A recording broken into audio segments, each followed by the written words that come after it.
इससे आप सब खैरियत से होंगे। जैसे कि हमारा आज लास्ट लेक्चर है class 9th biology chapter number 5 cell cycle का, जिसमें हम नेक्रोसिस एंड एपोप्टोसिस किसे कहते हैं, उनका डिफरेंस क्या है और ये क्यों होती है। There are two patterns of cell death, एक को हम नेक्रोसिस और दूसरे को एपोप्टोसिस कहते हैं। ये दोनों cell death eventually new cells बनते हैं, तो ओल्ड सेल्स की डेथ लाजमी होनी है, वो तो तयशुदा बात है। वो रिप्लेस होते हैं, किस तरह से होते हैं, क्यों होते हैं, वो हम आज डिस्कस करेंगे। सबसे पहले हमारे यहाँ नेक्रोसिस है। The death of most of cells due to injury, disease और failure of the blood supply is called necrosis. वो सेल डेथ जो किसी सर्टेन डिजीज की वजह से हो या ब्लड की सप्लाई उस एक हिस्से तक न पहुंच सके, यानी एक बॉडी के ऑर्गन के हिस्से तक न पहुंच सके, तो वहाँ के जो सेल्स होंगे तो वो डेथ होना शुरू हो जाएंगे। It is premature and accidental death of cell हम कहते हैं इसे। नेक्रोसिस का सर्व सेल स्वेलिंग हो जाती है, सेल रेप्चर्स हो जाते हैं और break down of cell organelles, और जो उसके अंदर जितने भी सेल ऑर्गेनल्स है ऑल ओवर ब्रेक डाउन हो जाते हैं। व्हेन द सेल सोयल्स, जैसे सेल फूकना या फटना शुरू हो जाता है तो उसके अंदर टॉक्सिन से रिलीज होती हैं जो नाइबरिंग सेल्स को डिस्ट्रॉय कर देता है और काज एक इन्फ्लेमेशन फैला देता है। मीन्स एक बीमार सेल अपने साथ जो न्यूली वर्कड होते हैं उनको भी डिस्ट्रॉय कर देता है। Untreated necrosis can be lead serious injury और इवन डेथ।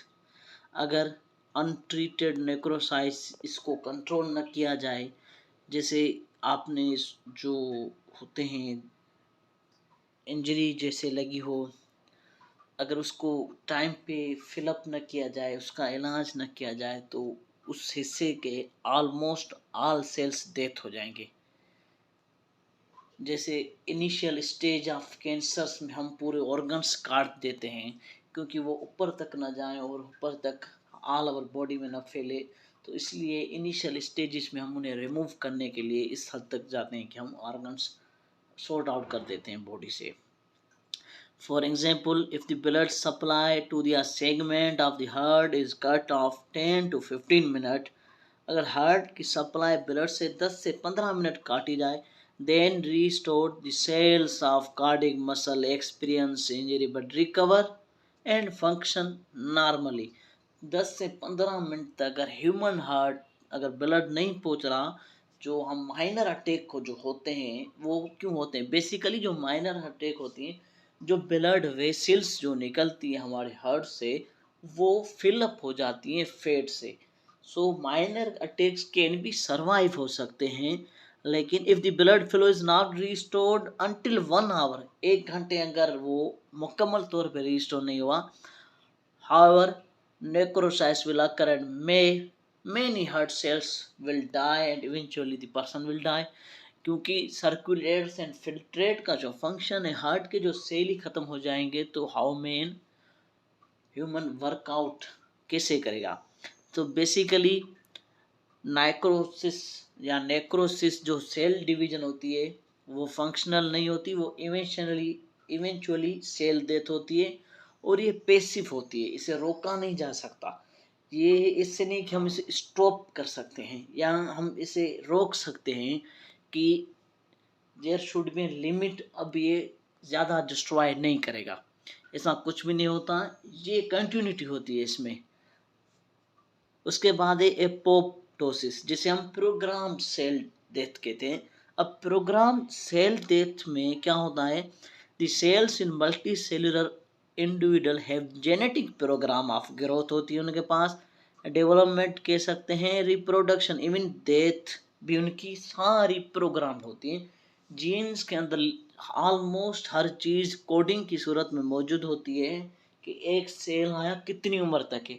हमें कैसे मालूम कि आरबीसी 120 डेज ही सर्वाइव करेगा, क्यों 120 से ऊपर क्यों नहीं सर्वाइव कर सकते, वो प्रोग्राम्ड होते हैं, उनकी प्रोग्राम डेथ तयशुदा होती है। जीन जेनेटिक्स के अंदर 120 डेज तक उनका सर्वाइवल है, 120 डेज के बाद दे कांट सर्वाइव, और इवेंचुअली 120 डेज के बाद न्यू आरबीसीज हमारे बनते हैं बॉडी के अंदर। Many cell proceed to self destruction की खुद को तबाह करने की सूरत में जाते हैं। When they complete a prescribed function the cell death self destruction is known as apoptosis, हम उसे एपोप्टोसिस कहते हैं। लेकिन एपोप्टोसिस में क्या होता है, there will be only one cell, जो डैमेज होगा, जो सेल प्रोग्राम डेथ होगा, सिर्फ वही सेल आप कह सकते हैं कि रिमूव होगा, या डेथ सिर्फ उसी एक सेल की होगी। It doesn't effect all over cell, वो किसी दूसरे को इफेक्ट नहीं कर सकता। जस्ट एक्टिव ट्रांसपोर्ट की वजह से वो एक ही सेल वहाँ से रिमूव हो सकता है। और सबसे बड़ी बात, एपोप्टोसिस में सेल श्रिंक होते हैं। जैसे सेल श्रिंक होंगे तो वो क्या है कि इन्फ्लेमेशन अगर उसके अंदर हो भी तो वो सारा अपने अंदर जम कर लेगा।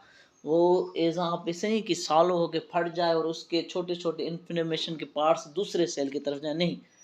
एपोप्टोसिस में जिसे हम प्रोग्राम सेल डिवीजन कहते हैं, उसमें क्या होता है कि ऑल पार्ट्स सडन श्रिंकेज हो जाते, और श्रिंक होने के बावजूद उसमें इतनी एबिलिटी नहीं रहती कि वो किसी दूसरे सेल को डैमेज कर सके। Develops irregular buds of cell surface from apoptotic bodies हम कहते हैं। Phagocytes of bodies take place with white blood cells. Phagocytosis भी सही कहते हैं कि खुद को सेल डिस्ट्रॉय करे। सुसाइड सेक्स हम इन्हें कहते हैं। Suicide sacs life term repeat होते हैं। सुसाइड सेक्स होते हैं वो खुद ही उसके अंदर बर्न आउट हो जाते हैं, सालों हो जाते हैं, और फिर सेल सारा श्रिंक हो जाता है। अब यहाँ पे कुछ एग्जांपल्स हैं, जैसे एज अ हेमोस्टेटिक मैकेनिज्म को मेंटेन करने के लिए सेल पॉपुलेशन टिश्यूज़ के अंदर मेंटेन करने के लिए एपोप्टोसिस बहुत ज़्यादा ज़रूरी चीज़ है। As defence mechanism such as immune reaction को करने के लिए भी बहुत ज़्यादा ज़रूरी है। When cells are damaged by disease, उन्हें रिमूव करते हैं एपोप्टोसिस। सेल डैमेज हो जाए डिजीज से, सो ऑलमोस्ट अगर देयर विल बी 5 सेल्स जो डैमेज है तो वो 5 ही रिमूव होंगे, उससे ज़्यादा नहीं। एजिंग के लिए होता है। During embryonic development between fingers and no longer needed apoptosis. So ये उसकी कुछ खास वजूहत थी। सो एपोप्टोसिस हम कहते हैं प्रोग्राम सेल डेथ या प्रोग्राम सेल डिवीजन इसे हम कहते हैं। लेकिन नेक्रो जो होती है वो प्रोग्राम सेल डिवीजन नहीं होती। नेक्रोसाइट्स वो काज कैंसर भी कर सकती है, और कैंसर जो सेल होते हैं उनके जो किस तरीके से वो फैलते हैं वो सारा नेक्रोसाइसिस के ही मटेरियल से फैलते हैं, क्योंकि वो जो इन्फ्लेमेशन होता है एज सून वो म्यूचुअल उसके अंदर होती है, और वो ही काज करते हैं कैंसरियस सेल्स को, क्योंकि दे आर नॉट प्रोग्राम, उनके अंदर कोई प्रोग्राम तो है नहीं कि 10 सेल के डिस्ट्रॉय के बाद या 15 के पास they will stop. They will not stop until the certain death of the person cause, जब तक वो बंदा जिसके अंदर वो इन्फ्लेमेशन हुई है काज किसी भी वजूहत से, आप इसे नहीं कह सकते कि किसी एक हैबिचुअल डिजीज़ जो हो या एक डिजीज़ की वजह से हो, उससे मुख्तलिफ इंजरीज़ की वजह से भी ये चीज़ें हो सकती है, फेस आउट करनी पड़ सकती है। लेकिन इवेंचुअली इसका कोई अगर टाइम के साथ उसका इलाज न किया जाए, ट्रीटमेंट न किया जाए, तो उसके नुकसानात होते हैं, और सबसे एंडलेस उसका नुकसान ये होता है कि पर्सन डेथ हो जाती है नाइक्रोसिस में। सो ये हमारा लास्ट लेक्चर था, चैप्टर नंबर 5 क्लास 9 बायोलॉजी का। Thank you.